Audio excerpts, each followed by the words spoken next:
السلام علیکم ورحمۃ اللہ وبرکاتہ۔ امید کرتا ہوں آپ صحت و ایمان کی سلامتی کے ساتھ بہت اچھی حالت میں ہوں گے۔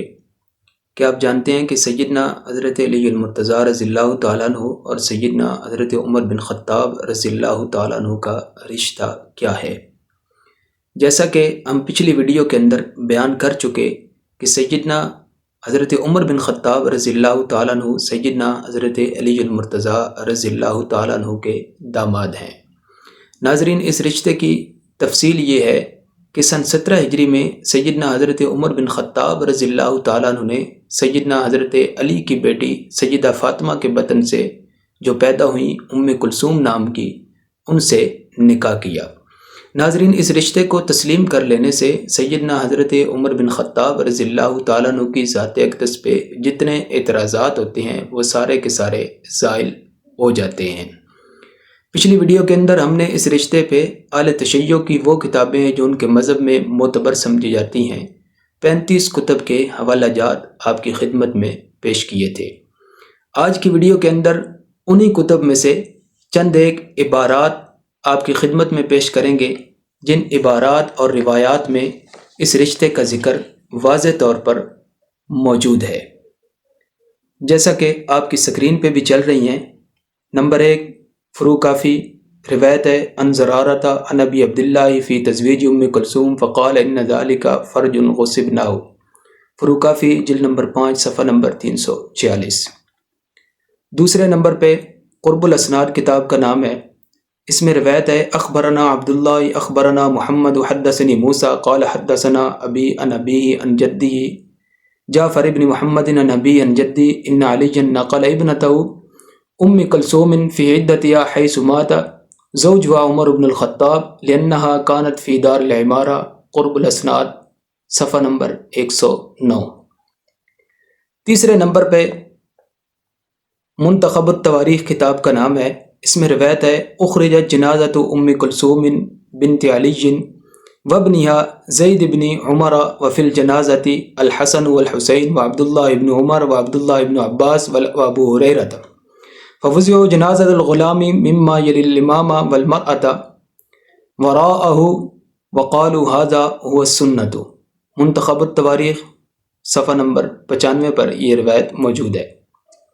چوتھے نمبر پہ تہذیب الاحکام ہے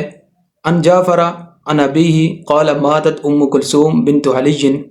وابنها زید بن عمر بن الخطاب فی یوم واحد لا یدری ایہما ہلک قبل فلم یورث احدہما من الآخر وصلی علیہا جمیعا، تہذیب الاحکام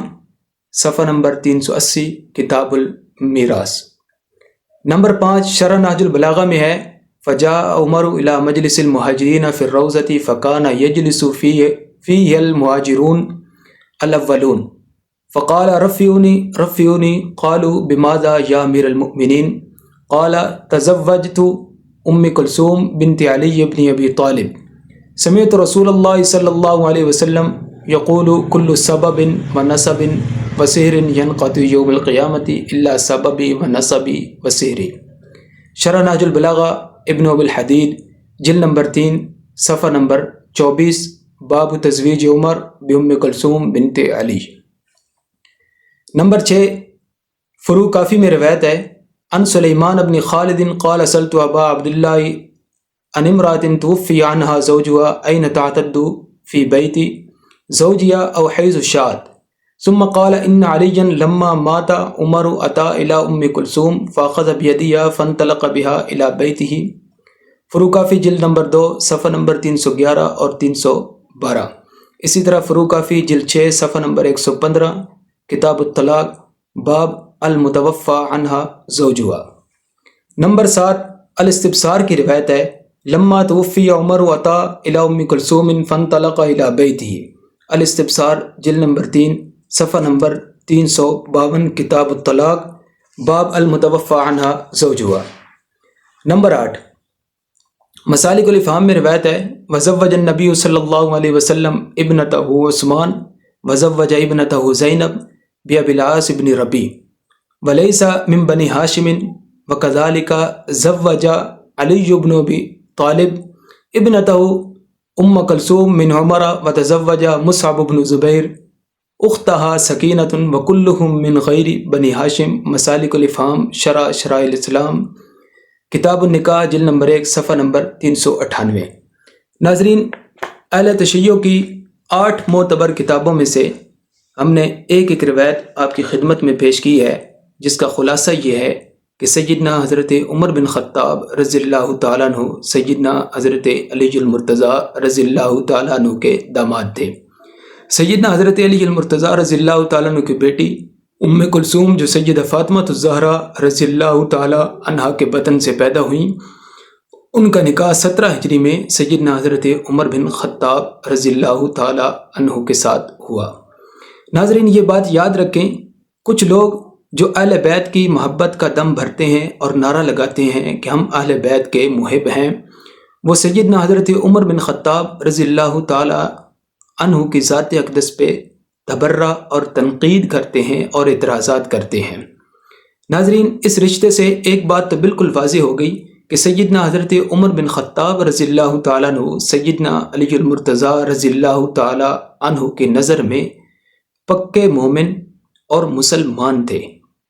آج میں اور آپ تو اتنے غیرت مند ہیں کہ اپنی بیٹی کسی کافر کے نکاح میں نہیں دیتے، تو سیدنا حضرت علی المرتضیٰ نے اپنی بیٹی اگر عمر بن خطاب کو دی تھی تو مومن سمجھتے ہوئے دی تھی، مسلمان سمجھتے ہوئے دی تھی۔ یہ بات یاد رکھیے، اہل بیت ہوں یا صحابہ ہوں، دونوں ہماری آنکھوں کا نور ہیں، دل کا سرور ہیں، دونوں ہی ہمارے ایمان کا حصہ ہیں۔